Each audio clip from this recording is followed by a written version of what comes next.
Hey, PJ here, CrossFit Tigard PAW. Video here with some tips on hand care, how to prevent tears and also how to help them recover quicker if your hands do tear apart. So during my first couple years of CrossFit, I'd get a big tear in my hand, I'd rip off a callus, and then the skin was a little bit more sensitive, so I'd continue to tear and then tear on top of tears, and my hands were just like a bloody mess. And I don't want you to go through that. There's no reason for that. So here's a couple tips for you. So first things first is minimize kipping until you have a really strong grip strength. So what we'll find is that if you don't have a very strong grip, you have to kip so hard that you're just getting a lot of that twisting. So work on that grip strength. As you do develop your kip, just realize that you'll develop hot spots, and when the hot spots happen, back up on them, maybe do strict pull-ups with a band or do ring rows for a couple weeks until the hot spots go away, and then kind of work your kip back in. Or work in workouts where you do some kips and then some strict, so you're kind of getting it in small doses, but try to avoid 50, 100 pull-up workouts where you're kipping the whole time. Along the same lines, try to minimize how much chalk you have to use. Some of our best athletes will chalk before a 15 or 20 minute workout once and won't re-chalk the entire time. If you find yourself having to chalk in the middle of sets multiple times, maybe switch to strict. Don't rely on the chalk so much. Again, build that grip strength.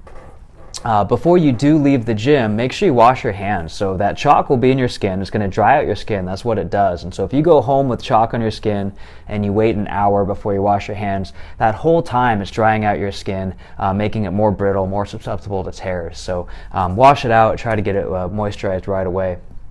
So a few tools that you do want to have is one is a pumice stone. So I keep one of these guys in my shower. Literally will last you 2, 3, 4 years. So there's no reason not to get one. They're just a couple bucks. And what I'll do is once I've showered for a few minutes, my skin is kind of soft because the hot water absorbs in. I'll just go for like 30 seconds and just kind of grind each of my calluses down. And that right there is pretty much enough to keep my calluses at bay. Now, if they do get out of hand, if I forget and they kind of start building up, then getting one of these guys, it's pink, which is awesome. It's a pet egg. It's kind of like a cheese grater, and just spending a few seconds on your bigger calluses will be kind of a nice second effort if they grow to be too big. If they get really out of hand, then getting one of these guys, which is a callus shaver. There's a little razor blade in here, and you can literally just shave off an entire callus.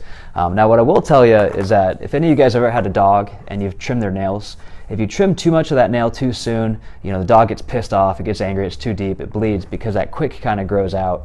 I've kind of felt the same thing with calluses. If they grow to be really big and you trim them all the way down, they really hurt. And so if you go just a little bit at a time, get them a little bit smaller, a little bit smaller, a little bit smaller over time, it'll help them to be good and not to hurt so bad.